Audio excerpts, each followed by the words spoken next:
ನಮಸ್ತೆ ಫ್ರೆಂಡ್ಸ್, ನಂದಿ ವ್ಲಾಗ್ಸ್ಗೆ ಸ್ವಾಗತ ಸುಸ್ವಾಗತ.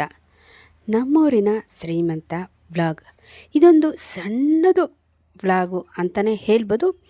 ಏನು ಸಣ್ಣದು ವ್ಲಾಗ್ ಮಾಡಿದ್ದಾರೆ ನಮ್ಮ ನಂದಿ ವ್ಲಾಗ್ಸ್ ಅವರು ಅಂತ ನೀವು ತಿಳ್ಕೊಬೇಕಾದ್ರೆ ಈ ವಿಡಿಯೋನಂತೂ ಸಣ್ಣ ವ್ಲಾಗ್ ಆಗಿರೋದ್ರಿಂದ ಎಲ್ಲೋ ಸ್ಕಿಪ್ ಮಾಡದೆ ಪೂರ್ತಿಯಾಗಿ ನೋಡಬೇಕು. ಇಷ್ಟಿಗೂ ಸಣ್ಣ ವ್ಲಾಗು ಯಾಕೆ ಹಾಕಿದ್ದಾರೆ ಅನ್ನೋದನ್ನು ಸಹ ನಾನು ಈ ವಿಡಿಯೋದಲ್ಲಿ ತಿಳಿಸ್ಕೊಡ್ತೀನಿ. ಖಂಡಿತವಾಗ್ಲೂ ವಿಡಿಯೋನಂತೂ ಎಲ್ಲೂ ಸ್ಕಿಪ್ ಮಾಡದೆ ನೋಡಿ, ಏನಕ್ಕೆ ಅಂತ ಹೇಳ್ತೀನಿ.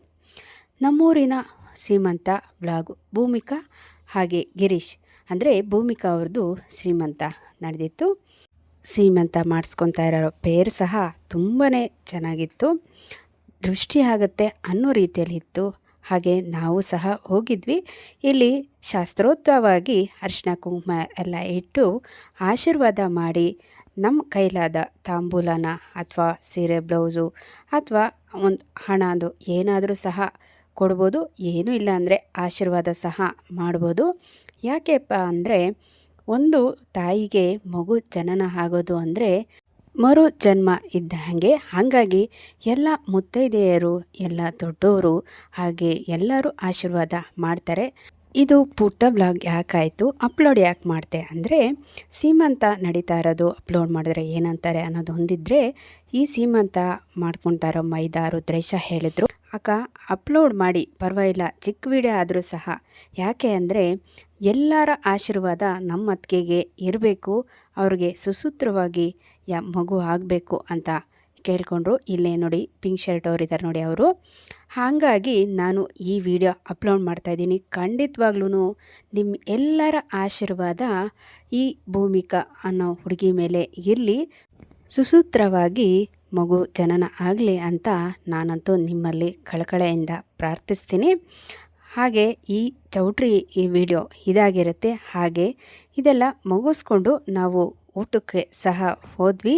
ತುಂಬ ಚೆನ್ನಾಗಿತ್ತು. ಸಿಂಪಲ್ ಆದ ಅಡುಗೆ ಆದರೂ ಕೂಡ ಸಖತ್ ಟೇಸ್ಟಿಯಾಗಿತ್ತು. ಕೋಸಂಬರಿ, ಬೀನ್ಸ್ ಪಲ್ಯ, ತರಕಾರಿ ಪಲ್ಯ, ಕಾಯಿ ಹೋಳಿಗೆ, ಹಾಗೆ ತುಪ್ಪ, ಪೂರಿ, ಸಾಗು, ಪಾಯಸ, ಉಪ್ಪಿನಕಾಯಿ, ಹಪ್ಪಳ, ಬಜ್ಜಿ, ಈ ರೀತಿಯಾಗಿ ರೈಸ್ ಬಾತ್ ಸಹ ಇತ್ತು. ತುಂಬಾ ರುಚಿಯಾಗಿತ್ತು. ರೈಸ್ ಬಾತ್ ಜೊತೆಗೆ ಮೊಸರು ಬಜ್ಜಿನೂ ಸಹ ಇತ್ತು. ತುಂಬ ಟೇಸ್ಟಿಯಾಗಿತ್ತು ಊಟ ಅಂತೂ. ಅನ್ನ ಸಾಂಬಾರಂತೂ ಬೇಳೆ ಸಾಂಬಾರು ಆಗಿತ್ತು, ಆದರೂ ಕೂಡ ಅಲ್ಟಿಮೇಟ್ ಆಗಿತ್ತು. ಸಾಂಬಾರಂತೂ ತುಂಬ ರುಚಿಯಾಗಿತ್ತು. ಹಾಗೆ ಊಟ ಮುಗಿಸ್ಕೊಂಡು ಮೇಲೆ ಬಂದೆ. ಇಲ್ಲೊಬ್ಬರು, ಇವರೆಲ್ಲರೂ ನಮ್ಮೂರಿನವರೇ, ಅರಿಶಿನ ಕುಂಕುಮ ಕೊಟ್ಟು ಭೂಮಿಕಾ ಹುಡುಗಿಗೆ ಹಾರೈಸಿ ಹಾಗೆ ಗಿಫ್ಟ್ ಸಹ ಮಾಡ್ತಾಯಿದ್ರು. ಈ ರೀತಿ ನಿಮ್ಮ ಕಡೆನೂ ಮಾಡ್ತಾರಾ ಸೀಮಂತ ಶಾಸ್ತ್ರ ಅನ್ನೋದು? ಅದು ಕೆಲವ್ರ ಮನೆಯಲ್ಲಿ ಸೀಮಂತ ಶಾಸ್ತ್ರ ಅನ್ನೋದು ಇರುತ್ತೆ, ಕೆಲವ್ರ ಮನೆಯಲ್ಲಿ ಇರಲ್ಲ. ಹಾಗಾಗಿ ನಾನು ನಿಮ್ಮನ್ನು ಕೇಳ್ತಾ ಇದ್ದೀನಿ, ಇದ್ದರೆ ಕಮೆಂಟ್ ಮೂಲಕ ಖಂಡಿತವಾಗ್ಲೂ ತಿಳಿಸಿ. ಈ ಸಣ್ಣದೊಂದು ವ್ಲಾಗು ಆಗಿದ್ರೂ ಸಹ ನಿಮ್ಮ ಮುಂದೆ ಇಡ್ತಾ ಇದ್ದೀನಿ. ನಿಮ್ಮೆಲ್ಲರ ಹಾರೈಕೆ ಆಶೀರ್ವಾದ ಅಂತೂ ಆ ಭೂಮಿಕಾ ಅನ್ನೋ ಹುಡುಗಿ ಮೇಲೆ ಸದಾ ಇರಲಿ. ಹಾಗೆ ಆರೋಗ್ಯವಾದ ಮಗು ಅನ್ನೋದು ಜನನವಾಗಲಿ ಅಂತ ನಾನಂತೂ ಕಳಕಳೆಯಿಂದ ನಿಮ್ಮಲ್ಲಿ ಪ್ರಾರ್ಥಿಸ್ತೀನಿ.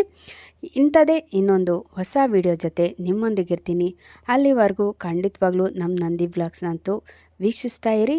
ವೀಕ್ಷಿಸಿದವರೆಗೂ ಹಾಗೆ ಹಾರೈಸಿದವ್ರಿಗೂ ಆಶೀರ್ವಾದ ಮಾಡಿದವ್ರಿಗೂ ಧನ್ಯವಾದಗಳು.